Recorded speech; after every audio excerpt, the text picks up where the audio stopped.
Hola amigos, un tremendo hiper mega recontra saludazo de Cusatón. Bienvenidos a un nuevo video. Que el amor de Dios entre en sus corazones para que puedan amar al prójimo obedeciendo los 10 mandamientos.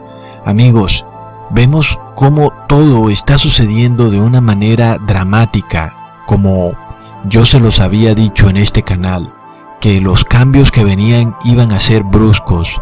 Y amigos, realmente no nos queda mucho tiempo. Estamos hablando de tal vez, qué sé yo, 2 años a lo máximo para que la marca de la bestia sea instaurada. De verdad que no puedo establecer una fecha, porque en la Biblia no dice con precisión la fecha exacta de la marca de la bestia. Pero las cosas que están haciendo nuestros gobernantes nos dan prueba clara de una actitud desesperada en la que están actuando de una manera realmente impulsiva, tomando decisiones realmente draconianas, y podemos ver que esas decisiones están llevando o guiando al mundo, tal vez sin que ellos lo sepan, a la persecución de los cristianos. Muchos ya saben, y me he tomado el trabajo de hacer algunos videos en donde no estoy hablando precisamente del apocalipsis y de los eventos que vienen al mundo, porque realmente esto se está poniendo tan claro que tal vez casi que no hace falta hacerlo, aunque obviamente voy a seguir.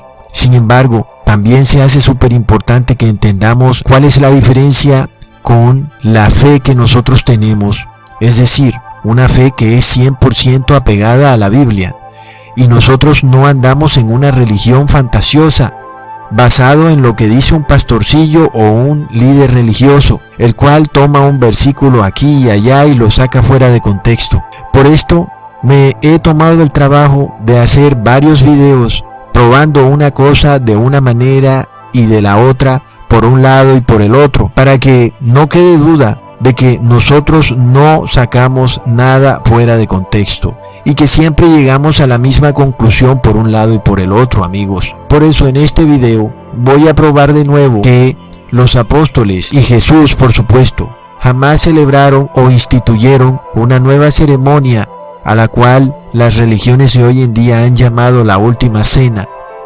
Esto jamás ocurrió como se nos ha enseñado.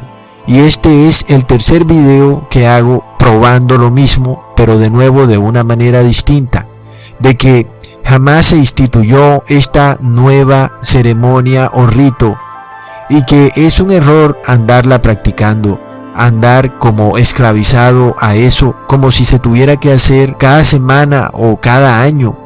En fin, cualquier ceremonia o rito que se haga hoy en día realmente va contrario a la palabra de Dios. Por lo cual, amigos, vamos a dar prueba, versículo tras versículo, que Jesús nunca instituyó o celebró una ceremonia distinta o nueva, en donde se tomó un pan y un vino, para que de repente las personas empezaran a hacerlo semanalmente o anualmente. Algunas personas tienen como una mezcla de ceremonias. Toman ciertas partes de la ley y luego la mezclan con sus propias creencias. Por eso algunos celebran la última cena una vez al año y otros la celebran cada semana. En fin, ambos casos son totalmente errados. Pero recordamos que Jesús nos dijo que Él solamente le agregaba a la ley un mandamiento nuevo. No que Él hubiera abolido la ley, no, al contrario. Él estableció la ley y le agregó un mandamiento nuevo. Y no le agregó 2 mandamientos nuevos, ni 3, ni 4, ni 5. Desde ahí ya tenemos un punto de partida. Si Jesús nos hubiera dado otro mandamiento nuevo de celebrar otra ceremonia nueva, entonces Él mismo se estaría contradiciendo porque Él dijo, solo os doy un mandamiento nuevo. Leamos en Juan capítulo 13, versículo 34. Un mandamiento nuevo os doy, que os améis unos a otros, y como yo os he amado, que también os améis unos a otros. Y si Jesús entonces no le agregó a la ley más mandamientos, sino solamente ese, entonces ¿por qué las religiones, tanto la católica como la evangélica, se inventaron un nuevo mandamiento, que hay que celebrar una última cena? Esta ceremonia ritual, ya sea semanal o una vez al año, eso no aparece en la Biblia y Jesús no lo dice por ninguna parte. Ahora, vamos a llegar a esos versículos donde Él dice, haced esto en memoria de mí, y vamos a explicar lo que realmente significan. Pero de nuevo, amigos, vamos a probar que Jesús no instituyó una nueva ceremonia. Leamos en Mateo capítulo 26, versículo 17. Y el primer día de la fiesta de los panes sin levadura, vinieron los discípulos a Jesús diciéndole, ¿dónde quieres que aderecemos para ti para comer la Pascua? Ahí de primerazo, sin lugar a duda, el Evangelio nos está diciendo que los apóstoles lo que en realidad estaban celebrando era una fiesta de acuerdo a la ley de Moisés, llamada Pascua. ¿Y qué dice Jesús? Oh no, un momentico, ya no es necesario celebrar la Pascua. No, Él no dice eso. Más bien leamos en el versículo 18 lo que Él dijo. Id a la ciudad a cierto hombre y decidle, el maestro dice, mi tiempo está cerca, en tu casa haré la Pascua con mis discípulos. Ahí está, amigos, el mismo Jesús dice que Él va a hacer la Pascua. Pero mejor aún, en Deuteronomio capítulo 16 se indicaba que era el Señor el que debía escoger dónde hacer la Pascua. Leamos, y la asarás y comerás en el lugar que el Señor tu Dios escogiere, y por la mañana te volverás y regresarás a tus tabernáculos. Por esto, los discípulos entonces le preguntan correctamente, Señor, ¿en dónde quieres que aderecemos para ti para comer la Pascua? Increíble cómo se cumple la profecía al pie de la letra. Pero ahora, si leemos de nuevo, aún los apóstoles nos muestran que en el mismo día que Jesús come lo que hoy las personas supuestamente cristianas llaman última cena, en realidad Él comió la Pascua judía, porque en ese exacto día se cumplía la fiesta de la Pascua. Leamos en Mateo capítulo 26, versículo 17. Y el primer día de la fiesta de los panes sin levadura, cuando sacrificaban la Pascua, sus discípulos le dicen, ¿dónde quieres que vayamos a disponer para que comas la Pascua? Ahora, recordemos que la Pascua se celebraba empezando el día 14 del primer mes. En ese mismo día también empezaba la fiesta de los panes sin levadura. Leamos en Lucas capítulo 22. Y está cerca el día de la fiesta de los panes sin levadura, que se llama la Pascua. Y dice en el versículo 7, y vino el día de los panes sin levadura, en el cual era necesario matar el cordero de la Pascua. Amigos, este cordero, que es el cordero pascual que preparan los apóstoles, es un cordero que el Señor les dijo dónde obtenerlo. Y luego comieron de ese cordero. Entonces, ¿por qué el mundo habla como de una nueva ceremonia? Porque lo que ellos comieron fue la Pascua. Ahora, amigos, todavía vamos aún más lejos. Jesús comió el cordero pascual en la última cena, por llamarla así. Es decir, Él no solamente comió pan y vino, sino que también comió del cordero. ¿Ok? Eso es muy importante. porque nos han hecho creer desde siempre estos imperios religiosos que Jesús solamente comió pan y vino. Leamos en Lucas capítulo 22 versículo 11. Y decid al padre de la familia de la casa, el maestro te dice, ¿dónde está el aposento donde tengo de comer el cordero de la Pascua con mis discípulos? Clarísimo, amigos, el mismo Jesús le dice a los apóstoles que él va a comer del cordero de la Pascua. Veamos en el mismo capítulo, en el versículo 14. Cuando era la hora, se sentó a la mesa y con él los 12 apóstoles, y les dijo, en gran manera he deseado comer con vosotros este cordero de la Pascua antes de que padezca, porque os digo que no comeré más de él hasta que sea cumplido en el reino de Dios. Así que no solo Jesús le está diciendo a los discípulos que ha sido su deseo sentarse a comer con ellos el cordero, sino que aún no lo volverá a comer más. Por otro lado, amigos, tenemos a los fariseos, a estos sacerdotes hipócritas, los cuales comieron la Pascua en el siguiente día, en el día 15, mientras que Jesús comió la Pascua en el día 14. Recordemos que los fariseos no querían capturar a Jesús en el día de la Pascua, porque ellos comían la Pascua en el día 15 y no en el 14. Leamos en Mateo capítulo 26, versículo 5, y decían, no en el día de la fiesta, para que no se haga alboroto en el pueblo. Así que, amigos, en el día 14, Jesús sí comió la Pascua, el Cordero Pascual, y luego en la noche de ese día, Judas salió del aposento y traicionó a Jesús, y luego en la madrugada, ya en el día 15, Pedro negó a Jesús, y el gallo cantó 3 veces.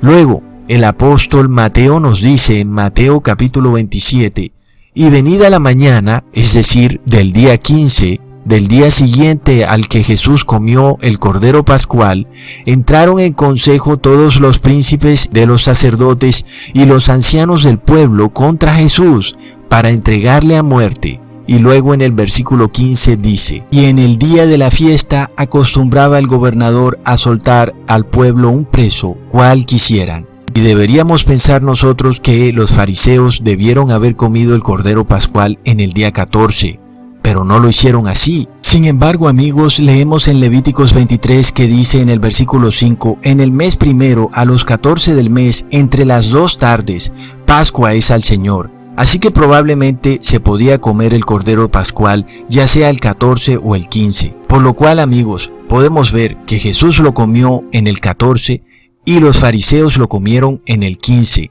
Pero puede pensarse que legalmente hablando, los fariseos estaban dentro de la ley. Luego leemos en Juan capítulo 18, versículo 28, llevaron a Jesús de casa de Caifás al pretorio, era de mañana, es decir, el día 15, y ellos no entraron en el pretorio, es decir, los fariseos, para no contaminarse y así poder comer la Pascua, porque ellos la iban a comer en el día 15. Sin embargo, Jesús ya había comido la Pascua en el día anterior. Jesús entonces comió la Pascua como sacerdote de la ley, como todo un sacerdote, pero también fue el Cordero Pascual en el día 15, el Cordero que fue inmolado para el perdón de los pecados. Entonces, amigos, Jesús cumplió las 2 funciones, ofició como sacerdote ante los apóstoles, declarando un nuevo pacto, comiendo el Cordero Pascual, pero además cumpliendo en su propio cuerpo, en el día siguiente, aún durante la Pascua, entre las 2 tardes. Tremendo, amigos. Ahora, si nosotros tuviéramos que repetir esa última cena fielmente, al igual de cómo ocurrió en ese momento, tendríamos que tomar de nuevo a un cordero y comerlo, porque la última cena fue la celebración de la fiesta de la Pascua. Jesús, por tanto, no instituyó absolutamente una nueva cena, un nuevo rito, una nueva forma de celebración de comer un pan y un vino. Por el contrario, Él estaba celebrando la fiesta de la Pascua, la cual ya tenía en ese momento más de 2000 años de antigüedad. Pero ahora sí, amigos, vamos a llegar a los versículos que ya sé que ustedes están pensando. Leemos en Mateo capítulo 26, versículo 27. Y tomando la copa y habiendo dado gracias, les dio, diciendo: bebed de ella todos, porque esto es mi sangre del nuevo pacto, que por muchos es derramada para perdón de los pecados. Ahora, Jesús está proclamando algo nuevo, pero es un nuevo pacto, nada que ver con comida ni bebida. No, este nuevo pacto ya estaba profetizado. ¿Y en dónde estaba profetizado? En la ley de Moisés. Leamos en Jeremías capítulo 31, versículo 31.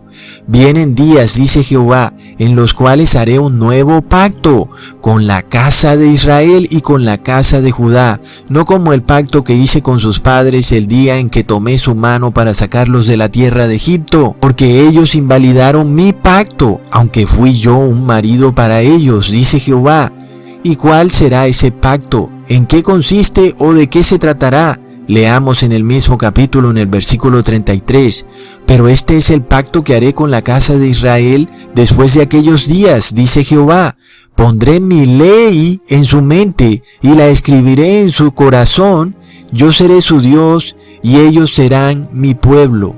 Así que, amigos, ¿cuál es la ley que ahora Jehová va a poner en nuestra mente y en nuestro corazón? La única ley que existía en ese momento, la ley de Moisés.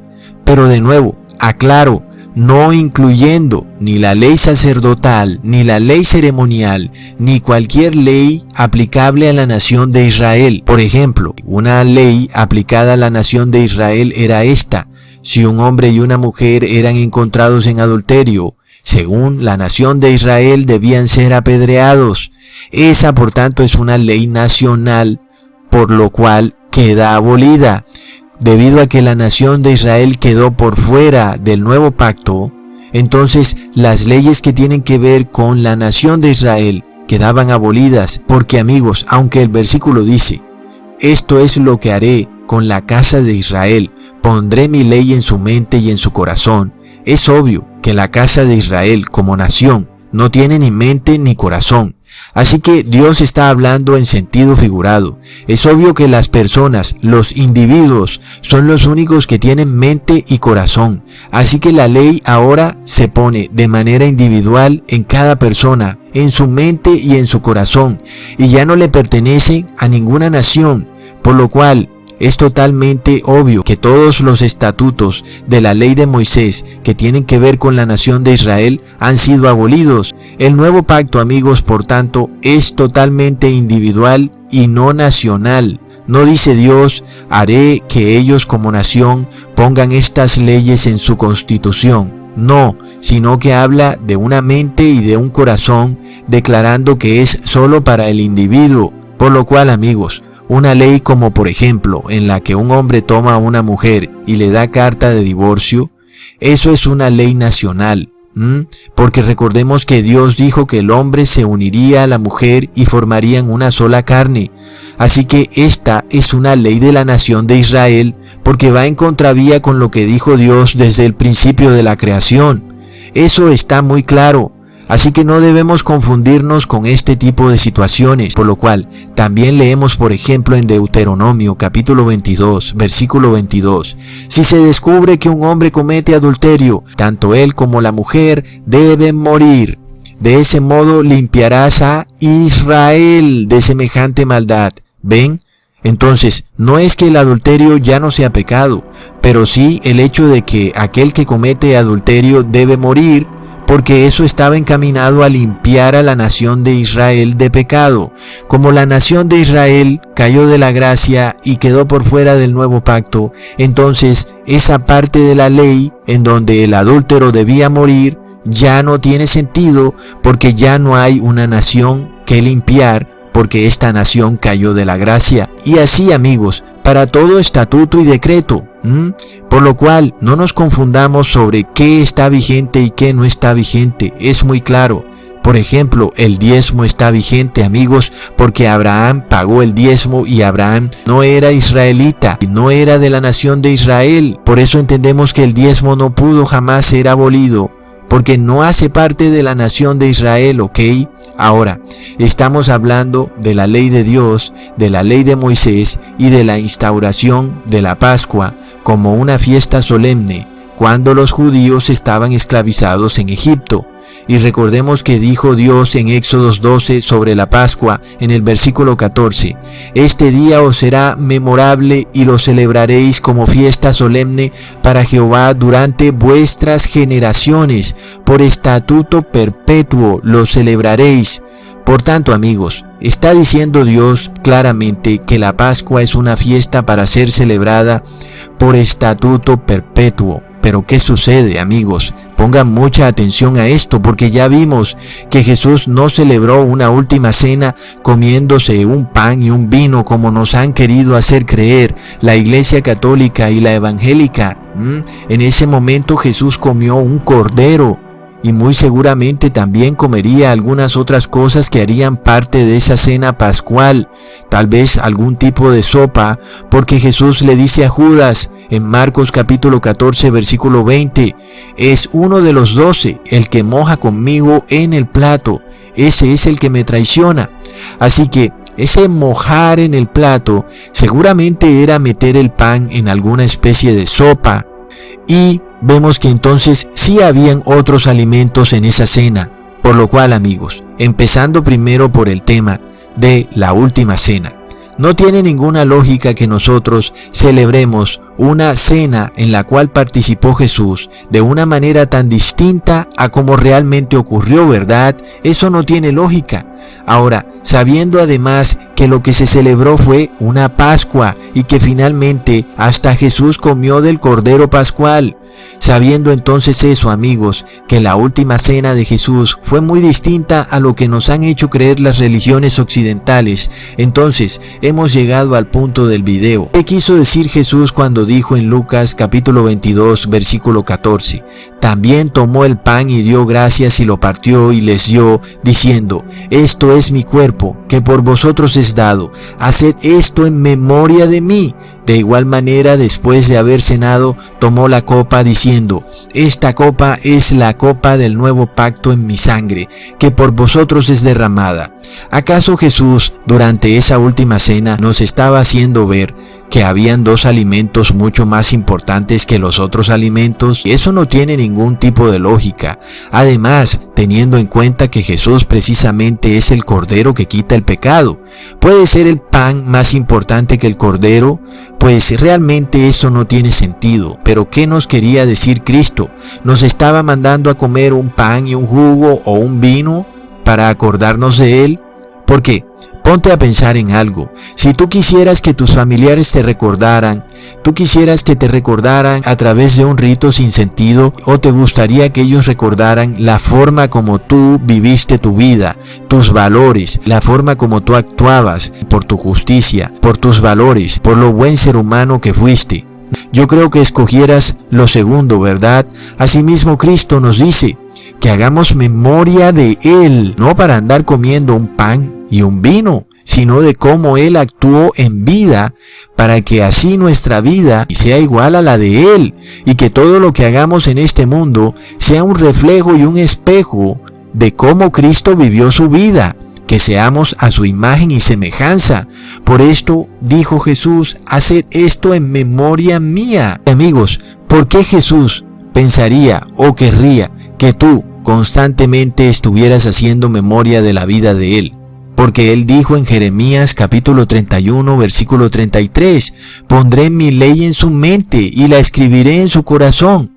Así que la única manera de hacer eso, de poner la ley del Señor en tu mente y en tu corazón, es que tú estés haciendo memoria de Él, pero de su vida, de la forma como Él vivió su vida, de la forma como Él actuó y de las decisiones que tomó, siempre basadas en la obediencia a la ley de Dios, lo cual incluye entonces celebrar la Pascua. Pero de nuevo, caeremos en el mismo error. Ahora vamos a matar a un cordero y vamos a comer la carne del cordero para acordarnos de Jesús. Eso no es lo que quería Jesús. Jesús quería simple y llanamente que hiciéramos memoria de su vida constantemente, de cómo Él actuó, de cómo Él dejó todo por obedecer a Dios y no participó de ningún deseo mundano. Jesús simplemente sabía que había algo muchísimo mejor en el cielo, lo cual no tenía comparación con ninguna cosa de este mundo, ningún deseo, ni con casarse con ninguna mujer, ni con ningún tipo de comida,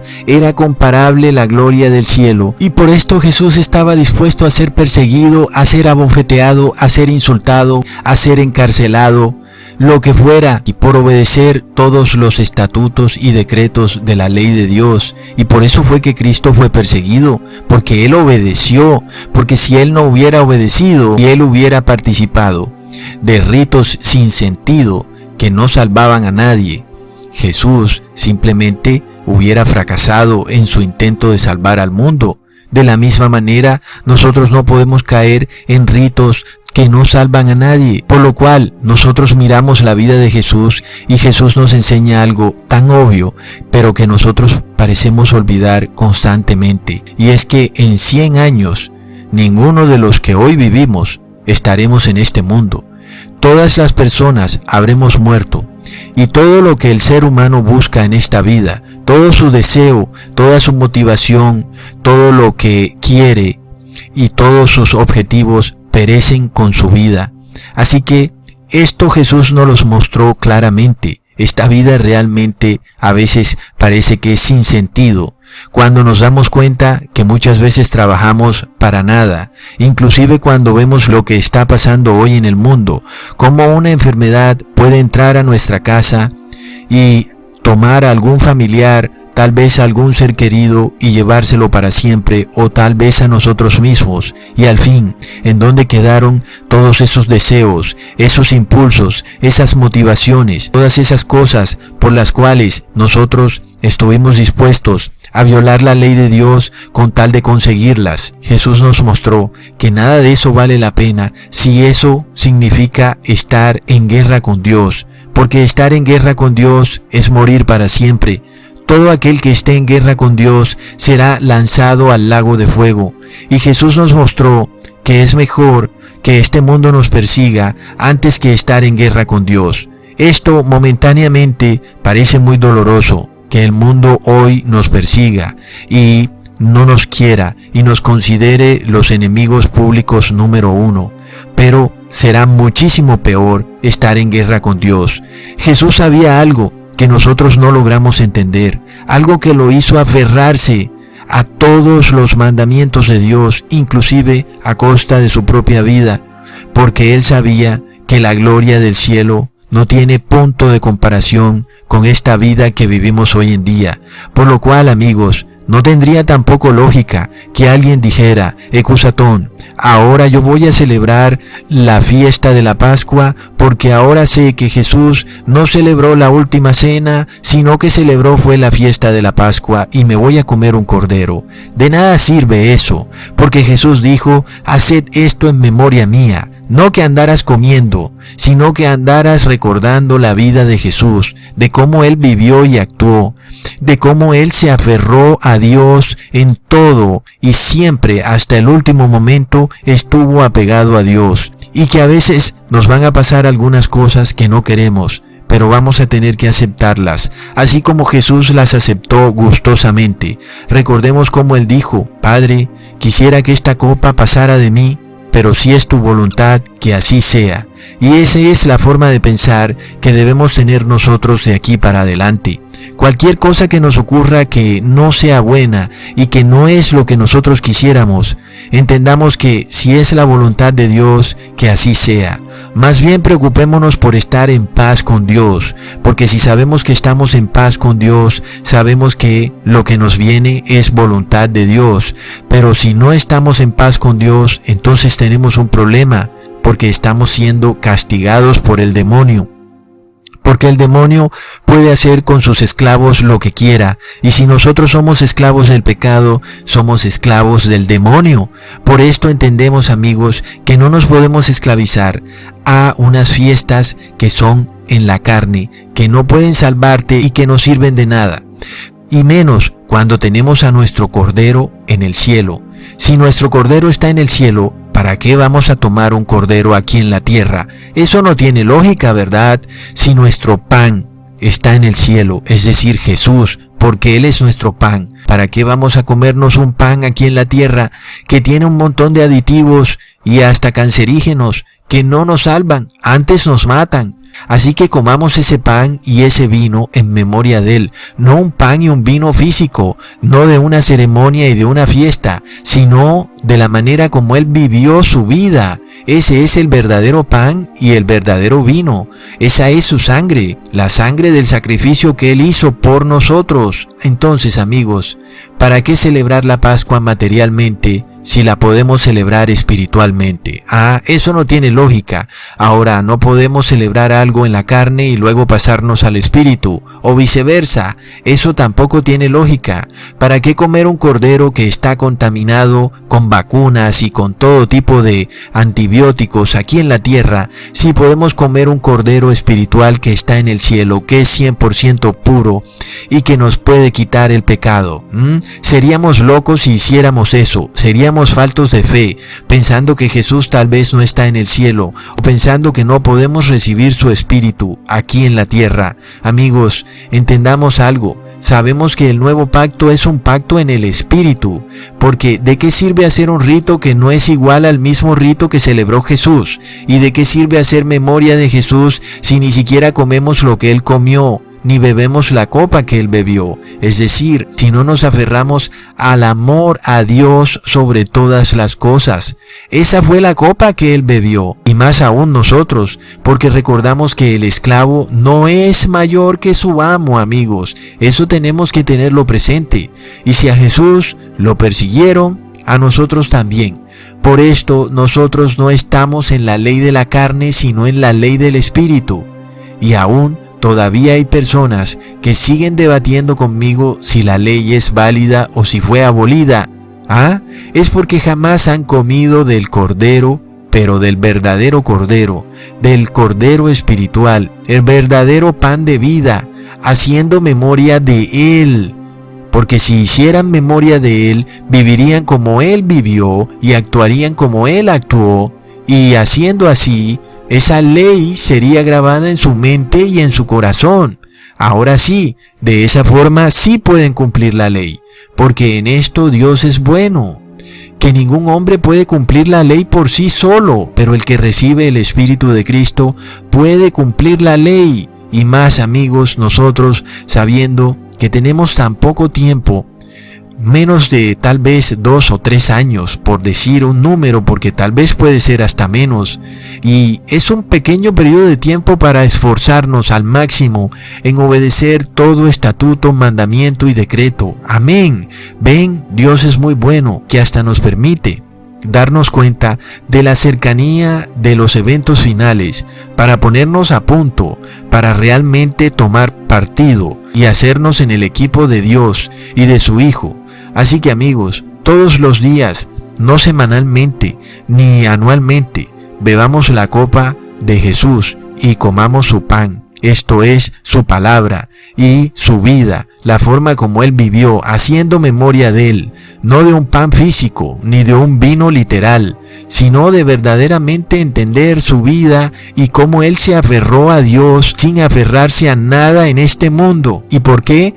Porque todos vamos a morir en 100 años, amigos. No hay salida de este mundo, todos vamos directo al cajón. Pero en estos últimos días hay un escape, algo que el mundo no quiere entender, y es que muchos vamos a escuchar el llamado de una trompeta y no vamos a salir en cajón, sino que saldremos directo al cielo a recibir a nuestro Salvador en el cielo. Tremendo, amigos. Por esto ahora, sabiendo que tenemos un tan pequeño periodo de tiempo para realmente ponernos a punta, ¿por qué nos cuesta tanto trabajo arrepentirnos de todo pecado? Realmente eso no se puede entender. Antes, por el contrario, estamos en la verdadera Pascua, en donde tenemos que comer el Cordero Pascual apresuradamente, entender cómo vivió Jesús y cómo actuó apresuradamente, hacer memoria de Él día tras día, para que haciendo eso se nos grabe rápidamente en nuestra memoria y así podamos actuar como Él actuó. Porque amigos, el tiempo es corto. Recordemos que Jesús dijo que Él no vino a abolir la ley, sino a cumplirla. Y así debemos decir nosotros, no hemos venido a abolir la ley, sino a cumplirla. A eso vinimos a este mundo, no a abolir la ley, sino a cumplirla. Amén. Por lo tanto, aquel que cree que puede salvarse a punta de ritos y ceremonias, jamás hace memoria de Jesús, porque Jesús es nuestro pan y es nuestro vino. Jesús es nuestro Cordero Pascual, pero ahora Él está en el cielo. Hasta pronto, amigos.